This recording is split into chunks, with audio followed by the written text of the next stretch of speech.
Greetings, my name is Anjan M. Labans, my daily devotion for today. This is based on the video series of Pastor Russell Ocampo's 365 Daily Devotion. And ang topic natin ngayon ay idolatry is an insult to God. So our scripture is comes from Isaiah chapter 30, verse 20 to 22. Simulan na natin. Although the Lord gives you the bread of adversity and the water of affliction, your teachers will be hidden no more. With your own eyes you will see them. Whether you turn to the right or to the left, your ears will hear a voice behind you saying, "This is the way, walk in it." Then you will desecrate your idols, overlaid with silver and images covered with gold. You will throw them away like a menstrual cloth and say to them, "Away with you." So simulan natin ating first teaching na lack of trust leads to sin. So basically, lack of trust leads to sin. Ito yung ibig sabihin na pag di natin pinagkakatiwalaan ng Panginoon, we don't give trust in His works, in His plans, in God Himself, gumagawa tayo ng sarili natin diskarte. Sabihin natin may hinihiling tayong sa Panginoon. Example, you ask for a promotion from God kasi yung katapat mo mukhang siya yung mapipili. Kaya yung ginawa mo yung sarili mong diskarte. And madalas yung diskarte natin, worldly na diskarte. So yung ginawa mo, sinabotahe mo siya. So yun. Sasabi bang nakakalugod ba yun sa paningin ng Panginoon? Maganda ba yung ginawa natin? Hindi. Madalas yung worldly na diskarte natin mali. Sabihin na nagugutom tayo, nagnakaw tayo. Parang ganun. Dumidiskarte tayo. So basically, di na tayo umaasa sa Panginoon. Umaasa na lang tayo sa sarili natin o sa iba na makakatulong sa problema natin kahit mali yun. No? So, this kasi di naman lahat ng pagtutulong sa atin ng kapwa natin, nagiging tama. Kaya sabihin natin, tulungan ka magnakaw, di naman tama yun, no? Or tulungan ka respakan yung kaaway mo, di rin tama yun. Parang ganun. Next is 2. Idolatry is an insult to God. So basic, alam natin yung ibig sabihin ng idolatry, di ba?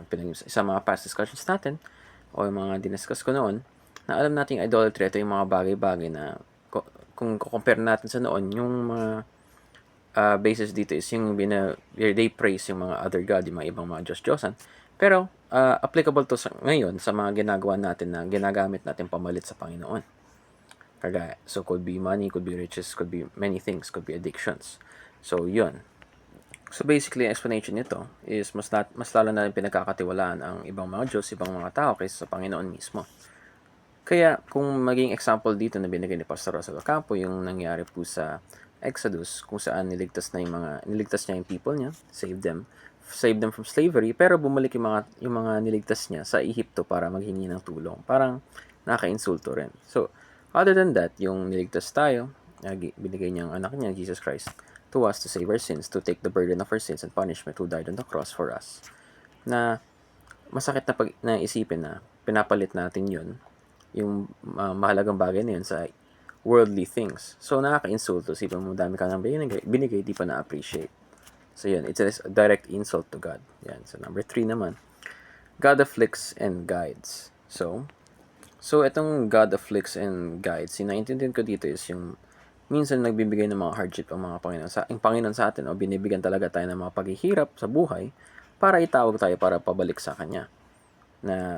Dahil minsan kailangan talaga tayong kalabitin ng Diyos dahil sa simpleng salita, di na tayo nakikinig, no? Di na tayo nakukuha sa mga salita lang. So, kailangan talaga tayong bigyan ng medyo tapik. Minsan batukan. Yun yung nangyayari. Kaya yung mga afflictions and guides na yan, so minsan, di ba, nangyayari is when we sin or when we do something wrong, meron tayo na raranasan na ring punishment agad na ganun din, dinidisiplina tayo or para bumalik sa Kanya, patungo sa Kanya, no? Kasi yun yung only solution is to get closer to God or to find a way to, basically yung solution dun is pag meron kang mga paghihirap, kailangan mong maghingi ng tulong diretso sa Panginoon, ibig sa mga tao sa paligid mo, yung mga tao, yung mga pagdidiskarte mo, yung mga ibang mga Diyos mo, no? O ibang mga Diyos-Diyosan mo sa buhay. So parang ganun. Application natin. Trust God above everyone and everything. Alam na natin yun. So put God first, trust Him above everyone and everything. Kung may binigay siyang pangako, may binigay siyang plano, believe in it. So kung hindi mo man na-receive through prayer, huwag kang gumawa ng sarili mong paraan, huwag ka dumiskarte, do not trust yourself, as most likely worldly yung beliefs mo, worldly rin yung mga gagawin mong proseso at plano. Kaya madalas hindi ito tama, hindi ito mabuti. So, number 2, throw away idols and sins like menstrual cloth. So, yung pinaka na gusto kong point dito is yung menstrual cloth nga, ito yung telang marumi na yung ginagamit sa menstrual cycle na kung saan syempre malansa to, madumi to, marumi talaga. And in that point, if we compare it to idols, ginagamit ba natin ang menstrual cloth? Do we put it in the middle of a home? Tapos sinasamba ba yun? Do we worship a menstrual cloth? No. Marumi yun. So, syempre, ang bagay na marumi, madalas, tinatapon. Kaya yun dapat. So, nakita natin, yung ginagawang metaphor dito is, yung mga idols na yun, hindi lang siya marumi, patapon pa siya. No?